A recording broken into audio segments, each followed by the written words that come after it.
hello, welcome back to my channel and welcome to another video. I am here for part 2 of the Denver apartment series, if you want to call it that. Last Wednesday, I showed you guys some of the apartments I toured while I was in Denver, Colorado, the previous 2 weeks. And today I am finishing off this installment by showing you the remaining 4 apartment complexes that I toured while I was in Denver. If you have not seen part 1 yet, I would highly recommend going and viewing that first and then coming back to this one to see the remaining apartments. I will have part 1 linked above for you right here.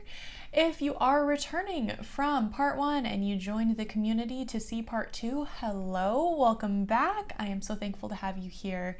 And to all of my new subscribers, thank you so much for joining this family, joining this community. I can't tell you how happy it makes me to see my subscriber count going up. So thank you to each and every one of you who have decided to subscribe. So today, as I did in Wednesday's video, I will not be giving specific names of the complexes, just simply because I am planning on moving to one of these, and for my own privacy and security, I don't want to give away too many hints as to where I'll be. These are all located in the Denver metropolitan area, so suburbs, right in downtown Denver, you know, their location varies, but they are all within Denver. Today I have saved my favorite complex for last, so definitely stay tuned until the end for that one. And without further ado, let's get into apartment complex number 1.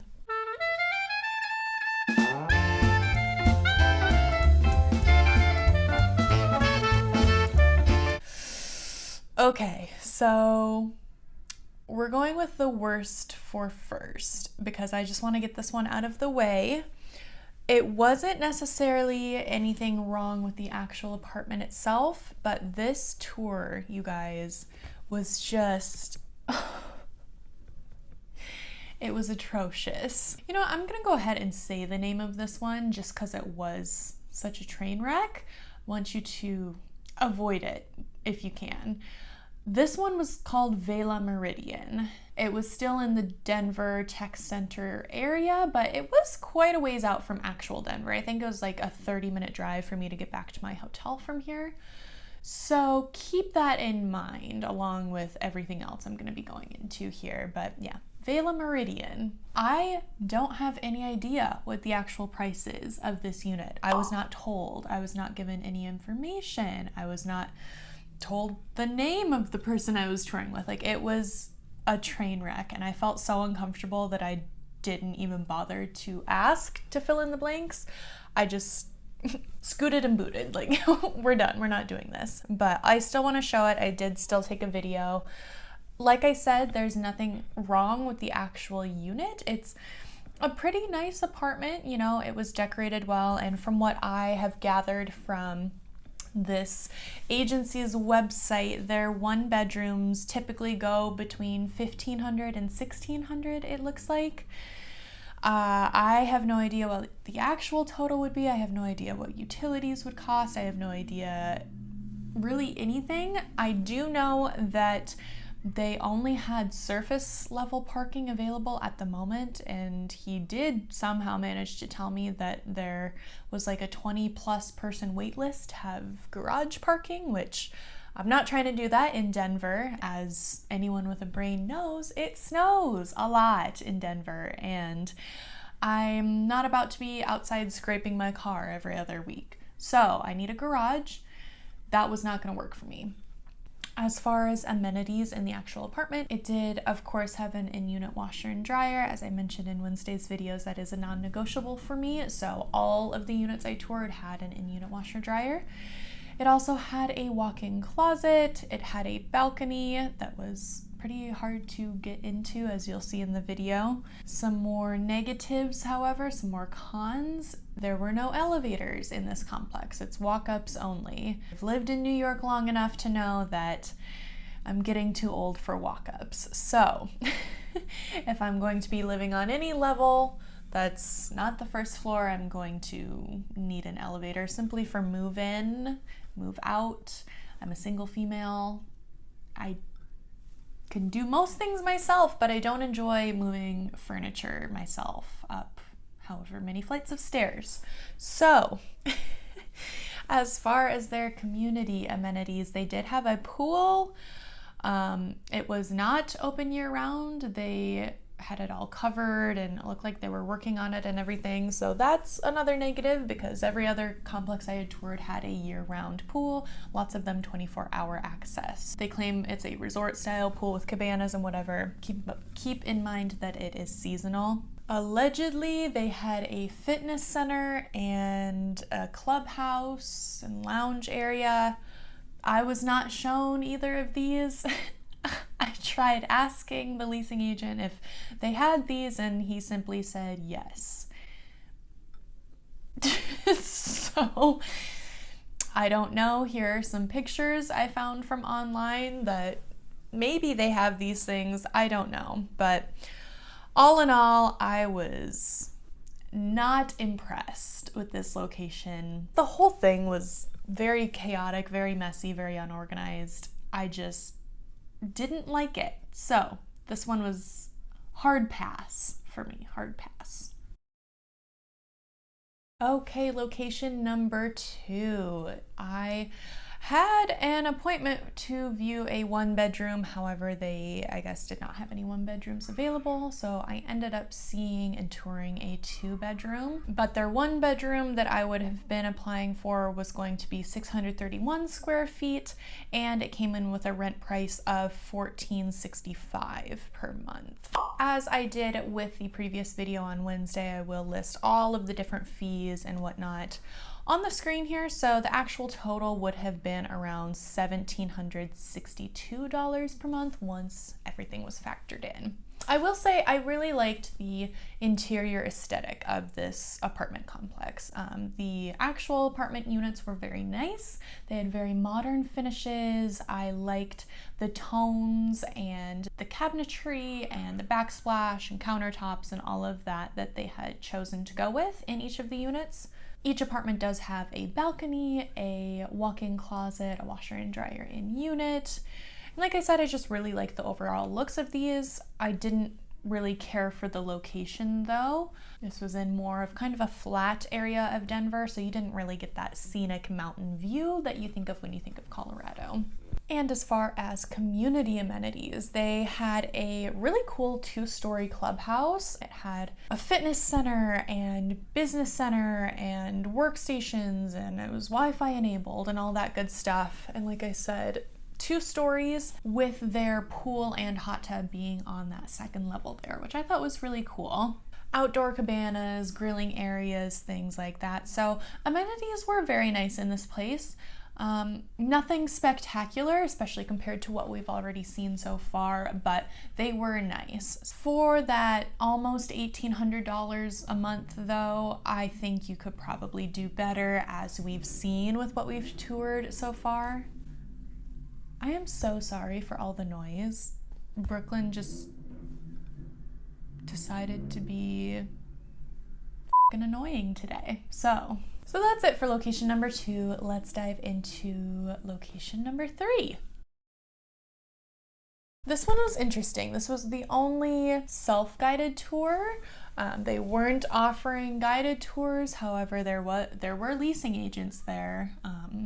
Don't know what that was about, but the unit I toured was a 1-bedroom at 670 square feet with a rental asking price of $1,441 per month. Here are all the extra fees. And so the actual total would have come to about $1,711 each month. They also had options for pets at this one, which I actually didn't get those options at the previous 2 that we've mentioned.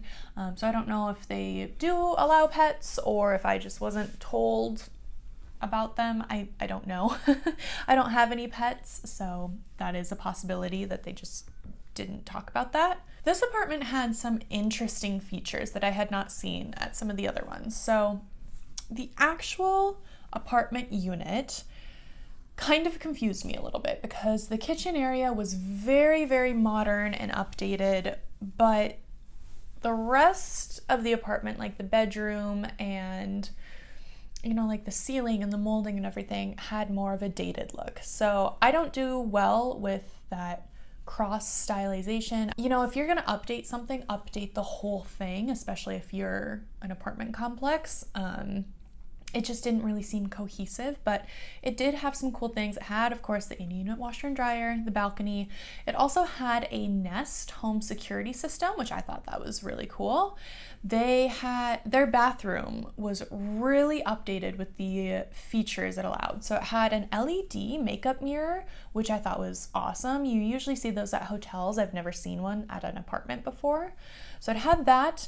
It had an in-mirror TV in the bathroom. I don't know if I said that right, but there was a TV in the mirror that you see at some of these fancy hotels, which really cool. They also had heated bathroom floors, which I thought were awesome. So you got some cool things in this one. I will say it would have been a lot better had the entire apartment been updated. If that were the case, this probably would have been my number one choice. But since it did have parts of it that weren't as updated and kind of just, it felt a little chaotic and a little messy, so I didn't vibe with it well. But it was nice nevertheless. It was a good option, and their community had some really cool features too. Their fitness center was the largest of any of the buildings I toured. I will say that it was huge. It had so many options. It felt like an Anytime Fitness almost, but it had like a rock climbing wall. It had a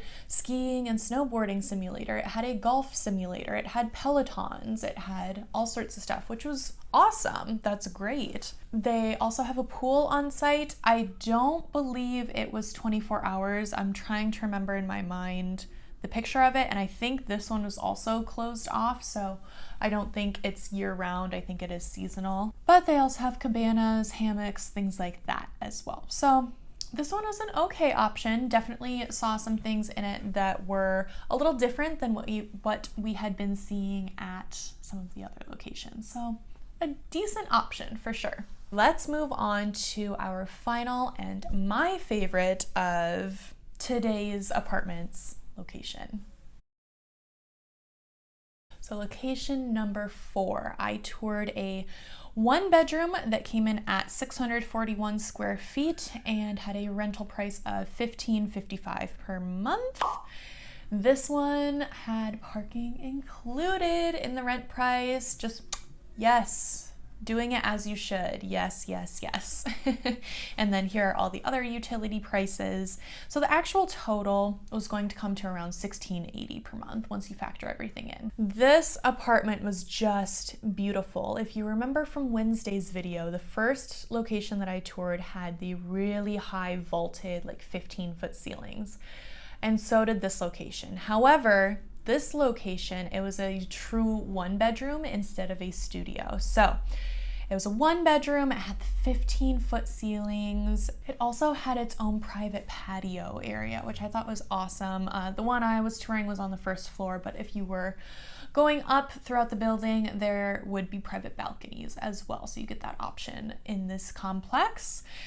This had the coolest closet I have ever seen, you guys. I have never seen a walk-in closet this big. When I tell you the closet was about the size of my bedroom here in New York, it really was. It was just ginormous. It still had the 15-foot ceilings and all of that, which I thought was so cool. The 15-foot ceilings went throughout the apartment, and so it really made it feel a lot bigger than it actually was. If you remember, this one's 641 square feet. It's a bit smaller than some of the other ones we've looked at, but it did not feel like it at all. And another cool thing about the actual apartment itself, it had access to the bathroom from the living room and kitchen. So that's something I hadn't really thought about until I saw it in this location. With a lot of the other ones, you would have to go through the bedroom to get to the bathroom, and this one you didn't have to. So if you have guests over or whatever, they don't have to awkwardly walk through your bedroom, which I thought was really cool. So very, very nice apartment. Just beautiful finishes on everything. The sink was incredible. It was a large, I don't remember if they call it like a butcher's sink or farm kitchen sink, something like that. I don't know. But yeah, I loved love, love, love the interior on this one. As far as community features, this one also, of course, had the pool and hot tub right outside this unit that I toured. They were open year round. I believe they were 24/7 as well. And right by that area, they had an outdoor kitchen and like a lounge type area with TVs. So great for entertaining. They had fire pits. They also had a really nice fitness center. It was 2 stories, like one of the other ones that we had seen. I liked the way this one was laid out more though. It had all of the cardio equipment on the main floor, and then you go up some stairs and that's where all of your weights are. So really like that. You are almost getting 2 workouts in one. Do your cardio downstairs, walk up the stairs, that's a workout in itself, and then get your weightlifting on. So that was great. They are pet friendly. They have like a pet park and a pet salon type thing. They have a bike repair shop. So all of the really nice features that we're getting at some of the other ones, just for a really great price and a great apartment too. So definitely, when you take it all into consideration, this one is, in my opinion, one that you're getting the most bang for your buck out of. But that is all of the apartment locations that I toured. I would love to hear what you think. What is your guys' favorite, either from today or favorite from the whole installment combined, today's and Wednesdays? I would love to know. That's the thing about apartment videos. Everyone is so different and so unique with their tastes and what they like, and so I'd really love to hear your opinions. I haven't fully decided yet if I am moving to Denver or not, but if I do, of course, you guys will be updated. If you have any other suggestions though for places I should go tour, please let me know. No guarantees, but I'd love to know what cities you guys are loving and living in, and so definitely comment that below. If you did enjoy this video, please be sure to give it a thumbs up. That really helps out my channel. And if you want, go ahead and subscribe to the family. I'm working really hard to get us to 1,000 subscribers, and so each one of you makes a big difference in that, and I'm excited to keep growing this community. So again, thank you guys so much for watching. I hope you enjoyed, and I will see you in my next video. Bye.